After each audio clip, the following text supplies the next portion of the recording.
તો આગળ વાત કરીએ તો પંચમહાલ જિલ્લા ભાજપ પ્રમુખનું નામ જાહેર થઈ ગયું છે। મયંક દેસાઈ બન્યા છે પંચમહાલ જિલ્લા ભાજપના પ્રમુખ। જિલ્લા મહામંત્રીની જવાબદારી જે છે તે મયંક દેસાઈ બન્યા છે।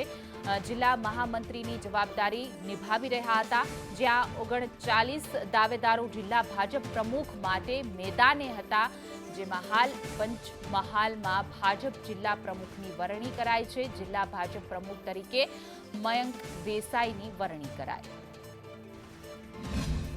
કાર્યકરો તરફથી મને આજે જિલ્લા અધ્યક્ષની જવાબદારી જ્યારે મળી છે ત્યારે પેશ સમિતિથી માંડીને બૂથ સમિતિથી માંડીને તમામ કાર્યકર્તાઓનો અને ભારતીય જનતા પાર્ટીના તમામ આગેવાનોનો હું આભાર માનું છું અને આવનાર સમયની અંદર સંગઠનની જે કંઈ કામગીરી કરવાની છે એ અમે અમારા તમામ કાર્યકરો દ્વારા અને અમે સૌ એક મેક થઈને બધા ભેગા મળીને આ સંગઠનની કામગીરી આગળ વધારીશું અને અમારા પંચમહાલ જિલ્લાનું નામ આખા દેશની અંદર રોશન કરે એવી રીતે આ જિલ્લાને લઈ જવા માટે પ્રયત્ન કરીશું।